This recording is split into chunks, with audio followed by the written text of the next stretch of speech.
Dans la fenêtre de timing, nous pouvons analyser l'activité de chaque muscle de manière individuelle, tant au niveau qualitatif que quantitatif, dans le but de détecter les phases de contraction.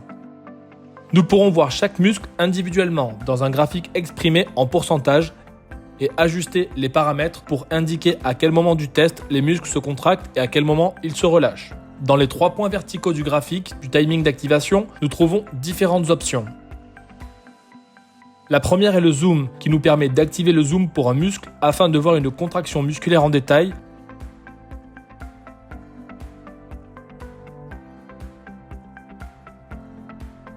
Ou d'activer un zoom groupé où nous pouvons sélectionner une partie du test pour voir en détail comment tous les muscles se sont contractés.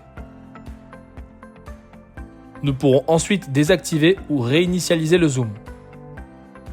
Ensuite, nous avons l'option mettre en évidence les contractions, où la répétition avec le plus haut RMS sera affichée en bleu. Les contractions maximales de chaque répétition nous montreront le pic en pourcentage de l'activité. Nous pouvons réinitialiser. L'option « Masquer les contractions » nous permettra d'éliminer les contractions que nous ne souhaitons plus marquer. Dans l'option « Modifier les seuils de contraction », nous avons la fenêtre temporelle, dans laquelle nous indiquerons au système la période minimale pour considérer qu'un muscle s'est relâché. L'amplitude définit, elle, l'intensité d'activation pour indiquer le début et la fin de la contraction.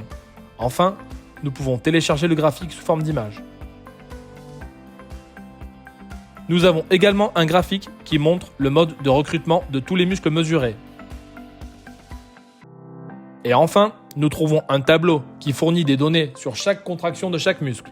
Ce tableau peut être consulté de manière simple, en affichant le début et la fin de chaque contraction, ou de manière avancée, en montrant la moyenne RMS en pourcentage, la contraction maximale en pourcentage et le temps nécessaire pour atteindre la contraction volontaire maximale.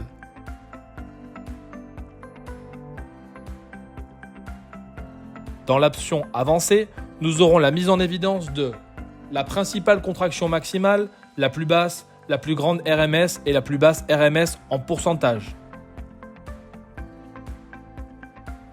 Le menu des paramètres se trouve dans le bouton en forme de petit trou dans le coin supérieur droit.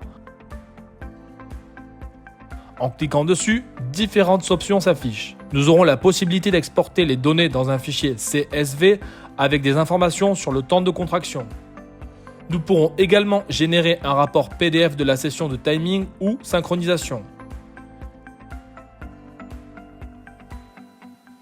Si le test a été réalisé avec l'amplitude de mouvement ou ROM, nous pouvons l'afficher dans le menu des paramètres et il sera montré sur le graphique de chaque muscle.